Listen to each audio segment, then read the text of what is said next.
I'm just going to start us off just heading into the weekend, Friday, first home game in a little while with everyone back. Obviously, a challenging opponent in North Carolina. Just give us your thoughts on Friday's match.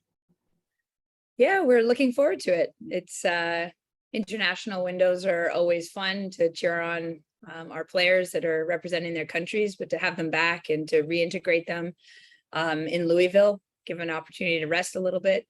It's a nice problem to have as a coach right now with a big game on Friday, a lot of healthy top players to choose from. All right, Taylor, go ahead. Talking about players to choose from, a post game in Louisville, you said that Sink and Becky didn't travel due to a little bit of fatigue. Do we expect them to be fully back this weekend? If you can comment. Yeah, no, they weren't injured. It was absolutely just making sure our players are being taken care of, their health first, to make sure that coming through a very busy August, September window with a lot of games, we keep our players fit. So looking forward to having them available for this game. And then one more question. We have we have the trade deadline coming up in a few weeks. Are you guys still looking to add any players to the roster, or is the Thorns pretty much set to the end of the year? Yeah, we're in a comfortable space. We're always looking. That's something that we'll continue to do whenever the window is open. It's important that we do that and keep making sure that we're in discussions with top players that are available, but this team is firing on all cylinders. We're in a good spot, so there's no one that we need to be bringing in right now.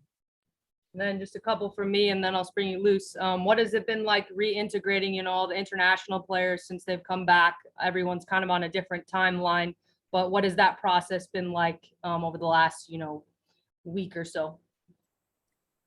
It's been great. I mean, again, I've spoken about it in the past. Mark and his staff last year have left me one of the highest character teams I've ever been a part of. Internationals, or whether they're first year's draft picks, they're all great people as well as fantastic soccer players. So the game against Louisville, I think you saw some credit to the players that got us through the window, played very well for us, definitely earned the right to keep getting minutes. And the internationals, just because they played for their country and come back doesn't mean they automatically walk into our lineup. And all players understand that and respect it. No one's gifted minutes here. And we've got a depth that's exciting and also challenging for me as their coach. Then last one, we're kind of, I guess, sort of past the halfway point, but maybe it's like an imaginary halfway point because they had that week break. What's kind of your analysis of where the team stands and kind of the changes you need to make going in the second half of the season to hopefully continue that momentum? I think every coach will say consistency, so I'll be consistent in saying consistency. It's definitely a piece where we've seen some wonderful play from the players, a real clarity of what we're trying to achieve as a group.